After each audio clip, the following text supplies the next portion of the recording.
교수님, 지금 하신 말씀에 저는 동의를 할 수가 없습니다. 교육자로서 잘못된 내용을 지도하시면 안 되죠? 이런 사실을 다른 교수님들이 아시면 얼마나 놀라시겠어요? 맞아요.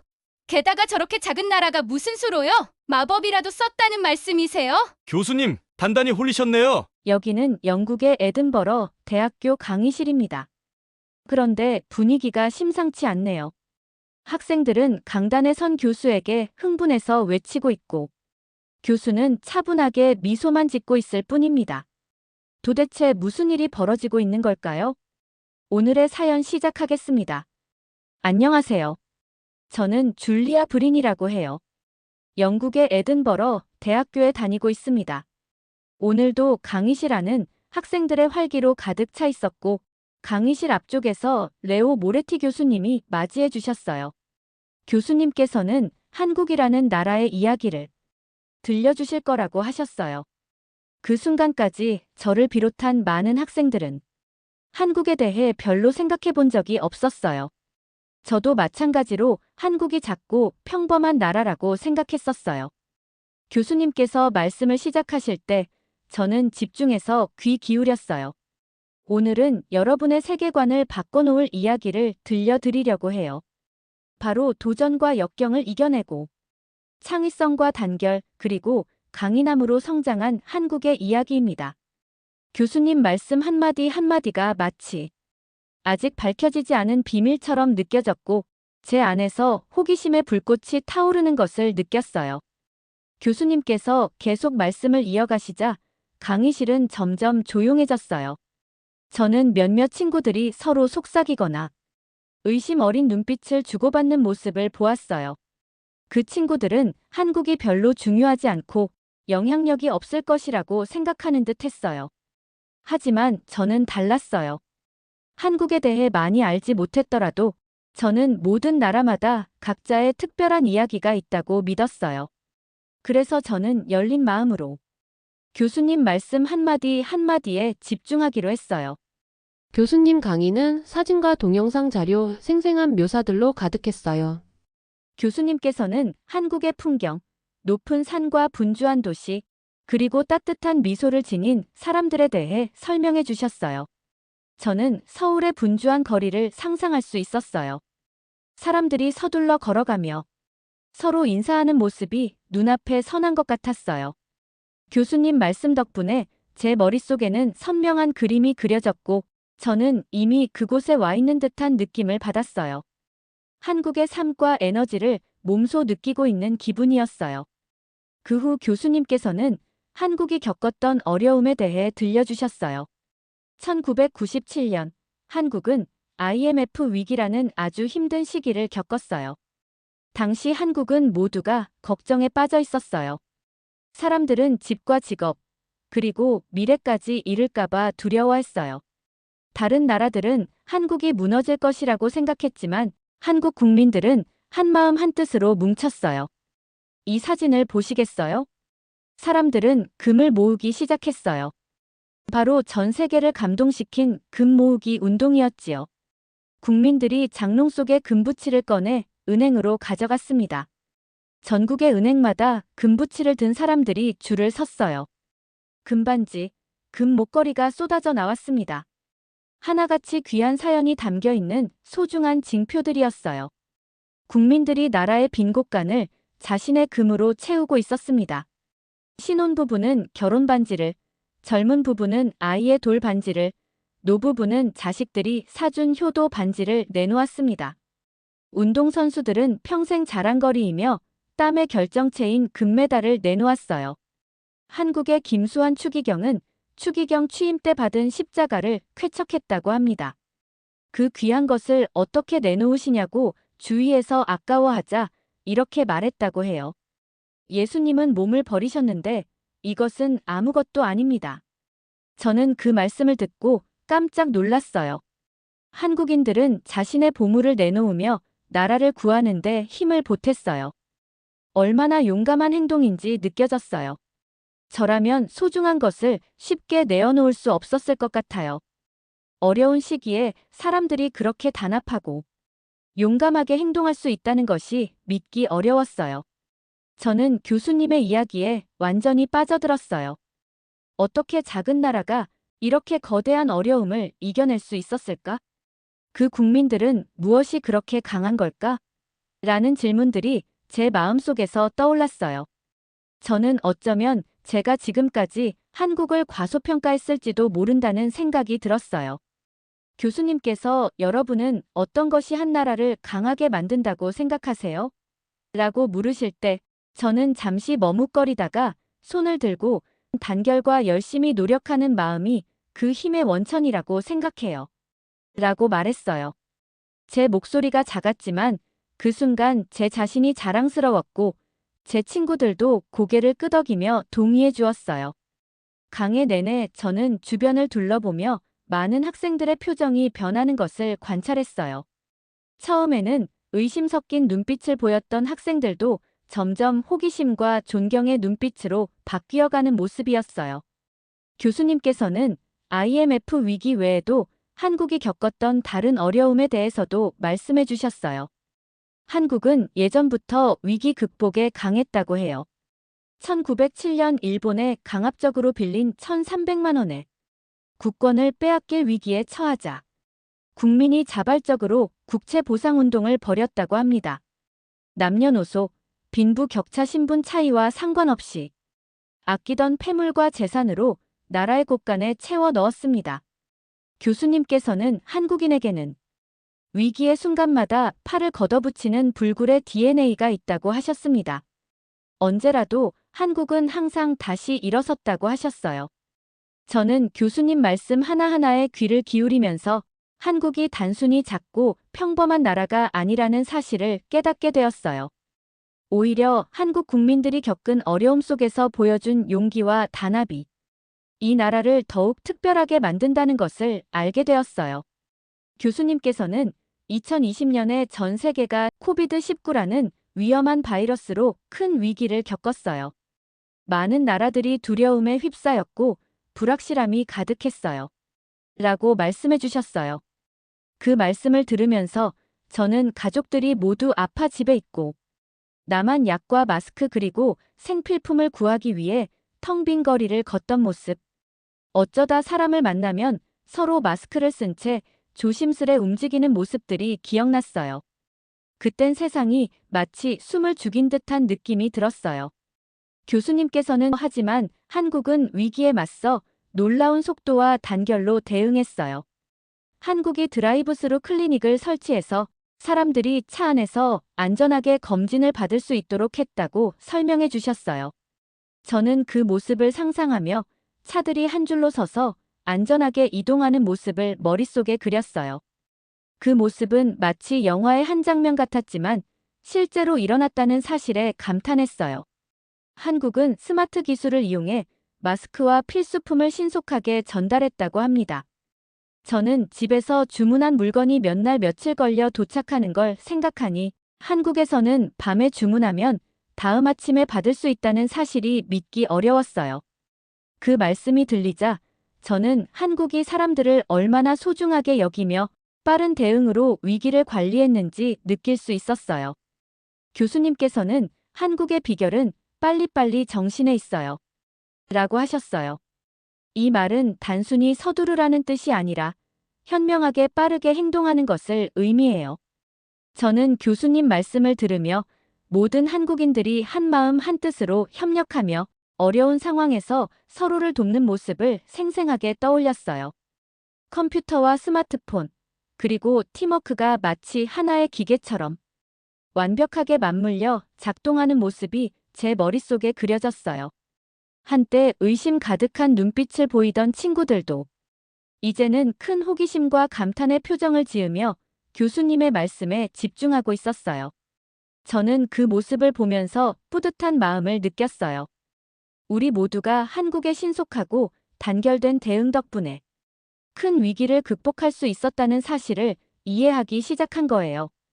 또한 교수님은 한국이 스마트폰과 컴퓨터를 사용해 바이러스의 확산 경로를 추적했다고 말씀해 주셨어요. 저는 거대한 지도에 불빛이 하나씩 켜지며 감염자가 어디서 발생했는지를 빠르게 연결하는 모습을 상상했어요. 공상과학 영화를 보는 것만 같았죠. 교수님 말씀 속에는 정말 드라마틱한 감동이 있었어요. 저는 그 이야기를 들으면서 한국이 단순히 위기를 견뎌내는 것을 넘어서 위기 상황에서 오히려 더 강해진다는 느낌을 받았어요. 한국 국민들이 보여준 단결력과 신속한 대응은 모든 사람들에게 큰 감동을 주었고, 저도 그 열정에 깊이 빠져들었어요. 수업이 끝나고 나서 저는 강의실을 나서며 한국이 위기 상황에서 얼마나 놀랍게 행동했는지를 다시 한번 마음속에 새겼어요. 교수님께서는 여러분, 상상해보세요. 몸이 아파서 밖에 나갈 수 없어도 주문만 하면 모든 물건이 빠르게 도착하는 세상을요. 갑자기 중요한 일이 생겼을 때 입을 새 옷도 하루면 받아볼 수 있는 거예요. 한국에서는 이게 꿈이 아니라 일상이랍니다. 라고 말씀해 주셨어요. 교수님께서는 한국 기업들이 스마트 기술을 사용해서 소포를 하루 만에, 때로는 주문한 날 밤이나 새벽에도 배달해 준다고 설명해 주셨어요. 저는 머릿속에 작은 로봇들이 창고 안에서 빠르게 움직이며 소포를 정리하는 모습을 그렸어요. 마치 미래 영화 한 장면처럼 모든 것이 완벽하게 작동하는 느낌이었어요. 또한 교수님께서는 한국은 세계에서 가장 빠른 인터넷 속도를 자랑해요. 이 빠른 인터넷 덕분에 회사와 사람들이 더욱 효율적으로 일할 수 있다고 하셨어요. 저는 집에서 인터넷이 느릴 때의 불편함을 생각하니 한국에서는 모든 것이 빛의 속도로 이루어진다는 사실이 믿기 어려웠어요. 교수님 말씀을 들으며 모든 집과 가게, 심지어 로봇까지도 하나의 네트워크로 연결되어 있는 모습을 상상했어요. 한국에서는 하루 24시간 동안 많은 것을 할 수 있을 것만 같았어요. 저는 어떻게 이런 시스템이 가능할까요? 라고 궁금해졌어요. 교수님께서는 주문을 하는 순간부터 첨단 컴퓨터 시스템과 똑똑한 로봇, 그리고 헌신적인 직원들이 한마음 한뜻으로 힘을 합쳐 여러분의 소포를 빠르게 배달해 준답니다. 라고 설명해 주셨어요. 교수님 말씀을 들으면서 저는 이 모든 과정이 마치 정교하게 연습된 무용수들의 춤처럼 완벽하게 맞물려 움직이는 모습을 상상했어요. 우리 모두가 한국의 첨단 기술과 빠른 배송 시스템에 대해 감탄하고 있었어요. 저는 한국이 위기 상황을 극복한 이야기만큼이나 기술 분야에서도 세계를 선도하고 있다는 사실에 자부심을 느꼈어요. 교수님께서는 이어 한국에서는 심지어 식당에서 점심을 결제할 때도 스마트폰 한 번의 터치로 끝낼 수 있어요. 현금 없이도 빠르게 결제가 완료된답니다. 라고 말씀해 주셨어요. 저는 그 말씀을 들으며 계산대 앞에서 기다릴 필요 없이 스마트폰을 가볍게 터치하는 모습이 눈앞에 선했어요. 계산대에 있는 분의 미소도 상상할 수 있었어요. 이처럼 모든 것이 빠르고 원활하게 이루어지는 모습이 저에게 큰 인상을 주었어요. 저는 잠시 상상의 나래를 펼쳤어요. 만약 제가 한국에서 살게 된다면 아침에 스마트 알람이 저를 깨워주고 오늘 해야 할 일들을 상기시켜주는 모습을 상상했어요. 새로운 책이나 멋진 기기를 온라인으로 주문하면 점심 먹기 전쯤에 도착하는 모습을요. 물론 점심 식사는 맛있는 식당에서 빠르게 배달받을 수 있겠죠. 이러한 빠른 생활 속에서 모든 것이 효율적으로 움직이는 세상을 생각하니 가슴이 벅차오르는 기분이 들었어요. 교수님께서 강의 도중 여러분, 이런 첨단 기술이 우리 삶에 어떤 이점을 가져다 줄 것 같으세요? 라고 질문해 주셨어요. 옆에 있는 친구가 이 기술 덕분에 우리 삶이 훨씬 편리해지고 사람들이 좋아하는 일을 더 할 수 있는 시간이 생길 것 같아요.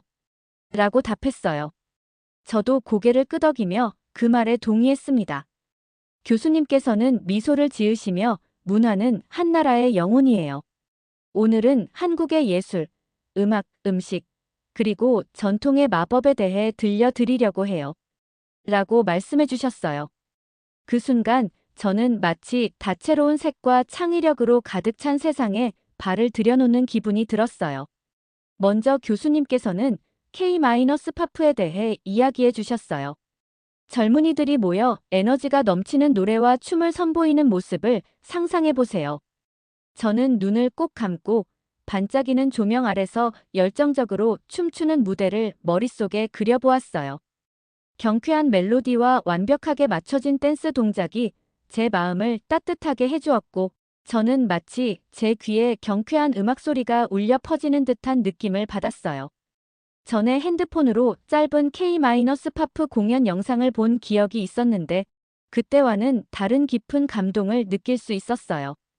교수님께서는 K-팝은 단순한 음악이 아니에요.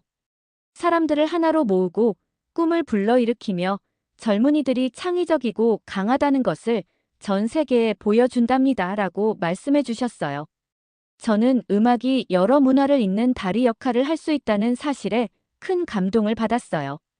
그 다음 교수님께서는 한국 드라마, 즉 K-드라마에 대해 이야기해 주셨어요.